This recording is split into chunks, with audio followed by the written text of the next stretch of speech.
So health and wealth, it turns out really, I think, have the same root, which is wholeness.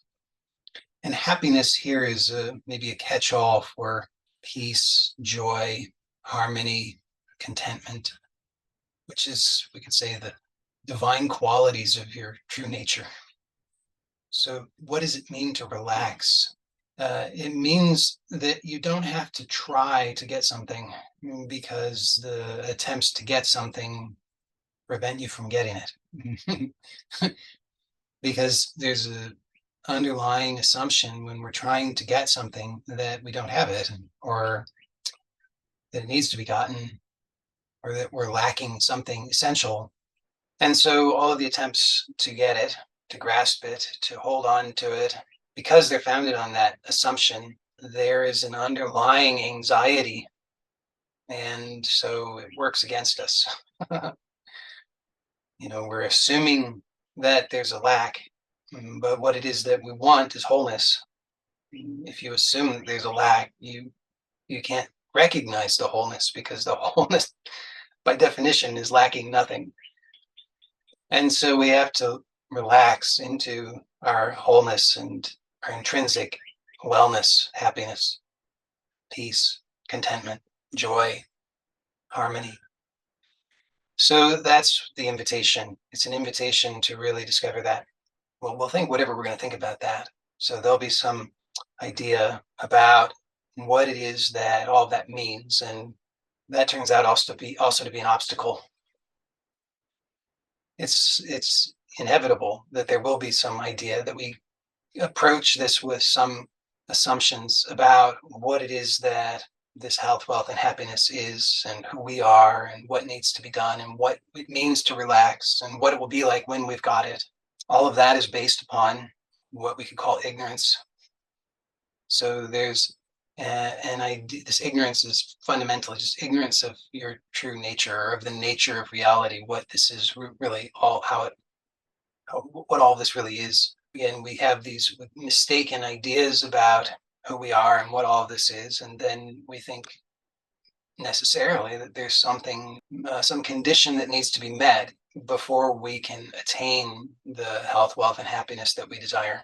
So, again, maybe it's evident why that's problematic, because we're starting then from the assumption that there is a lack, or that there's a separation, or that there's some problem that needs to be overcome. And then we set about trying to do something, trying to fix something, which is going to involve either trying to get rid of something or trying to get something. And either getting rid of or trying to obtain, either one is founded upon this assumption of separation or lack. And so we find ourselves right back in the same trap again, which is that we're trying to do something to get what we already are. So this meeting is an opportunity to explore this, because it's somewhat of a conundrum, it would appear, but there is a remedy, and that's what we explore here together. Through this exploration and through learning this process of what I am calling active relaxation, then you learn how to inhibit those bad habits, the bad habits of assumptions and grasping and efforting, and you learn how to accept and receive a higher intelligence than the intelligence that you normally identify with. This is also, I'll now describe the same problem that I've already described, but I'll describe it in a different way, which is that we have the same trap that we fall into because we identify with this limitation. We say, I am this one. And however we define that in the moment. And that definition is usually very largely subconscious and unconscious, and to a lesser degree conscious. But we have this set of identifications that we think, I am this one. I have these needs. I have these special things about me. And so this all needs to be protected and defended and proclaimed and all of these various things.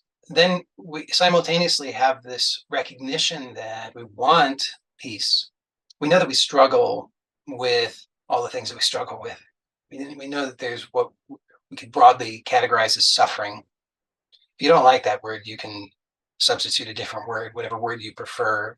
But suffering, I think, is a good catch-all just to describe the anxiety and the misidentification and the compulsions to protect and defend and obtain and all of that. So I would just call all of that as suffering. So we know on some level that we're suffering, and we know that we want peace. We know that we want to finally be free of that suffering. But the difficulty is then that we want to have that peace and freedom while holding on to the limitation, while holding on to the limited and false identifications and all the conditionality, all of the things where we say, I've got all these conditions that need to be met so that I can be safe and I can be happy and I can be free as I presently identify myself. And so you just see there's all kinds of conditions for that. And you think, well, I can be happy when, and fill in the blank, all the things that conditions you think need to be met. When that person respects me and when that other person behaves in the ways that I think are good, and when that person finally realizes that they need to forgive me, and when that other person stops treating me like a jerk, and when all the whole world is populated by people who are very intelligent and kind and loving and considerate, and nobody ever steps on anybody's toes, and nobody insults anybody, and all whatever, and whatever the conditions are. But all of that is founded upon this central character to the whole narrative.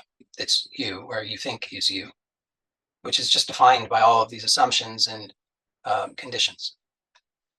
And so on the one hand, we know that we desperately want peace and freedom. And on the other hand, we think that we need to get that peace and freedom for this person that we identify as. But this is the trap again, because we're starting from an assumption of limitation and separation. This conditional individual, the one who has all these special needs, that has all these conditions for peace and freedom, by definition, it's separate and lacking. It's not the whole. And by definition, it's very conditional. So anything that can be obtained by it is going to be limited and conditional. And so we can get limited and conditional peace and freedom, which is to say no peace or freedom at all. Because you've probably noticed that you get degrees of what you consider to be peace and freedom, but then they can be lost when the conditions change. So they're conditional. When the conditions are such that you don't feel impinged upon, then you say, oh, I'm experiencing peace and freedom. But then the conditions change and suddenly you feel, oh no, there's they're out to get me, or it's not safe, or whatever. The conditions have changed. And so you're experiencing your conditionality, that you are identified in a conditional and limited way. So we tend to play that game a lot and at various levels, and it continues in degrees. But overall, as we mature, and maturity happens whenever it does. I mean, some people mature when they're mature when they're born. That's rare, but that does happen. And then there are others who they die, age 120, and they still haven't matured. Maturation process is a process of we'll say it's a soul level process. It's not really a human level process. It can trickle down to the human level, but it's not a fundamentally human process. But this maturation, as it occurs, the natural realization is, and this may be conscious or it may be subconscious, but there will be this realization on some level that, when I have all of these conditions, then my peace and freedom that I so desperately want is also conditional. And no matter how much control I have over the conditions, I never seem to have enough control, because there's always something that's outside of that control, outside of the scope of my identification. And so there's always still this lingering sense of lack and separation. And that always results sooner or later in this anxiety and distress that interferes with my experience of the peace and freedom that I want. And I actually realize, as this maturation occurs, that I want the peace and freedom more than I want anything else. More than I want the pleasures, and more than I want the sense of power, and more than I want all of that stuff. It isn't all, and none of that stuff isn't wrong or bad.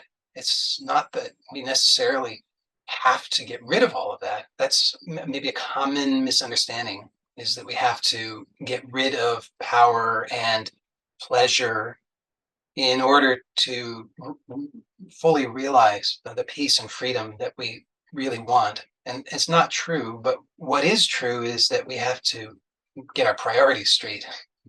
We have to have this recognition that I want the peace and freedom first and foremost more than anything.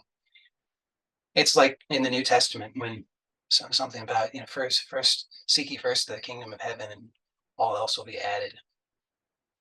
It's something to that nature, right? That it's not that everything else has to be forever rejected, but it's seek ye first the kingdom of heaven. First, you want the peace and freedom.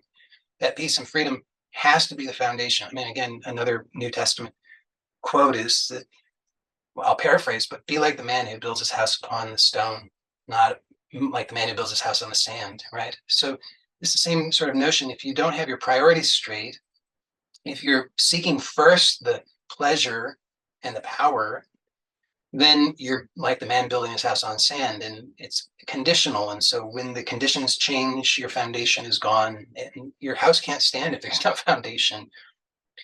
But when you have your priorities straight and there's this maturation that occurs and you realize first and foremost, peace and freedom, more than anything else, I need this peace and freedom. And I need it to be true and lasting and unconditional. Then you're like the man building his house on the stone because it's unchanging. So that's this awakening of intelligence. And you can't, I suppose you can't really do that, but you can open to it. And the fact that you're here means that you are open to it. So you're doing, or what's needed is being done through you presently by you being here and receptive to that truth. If you can look and recognize that in yourself, then that's grace operating through you.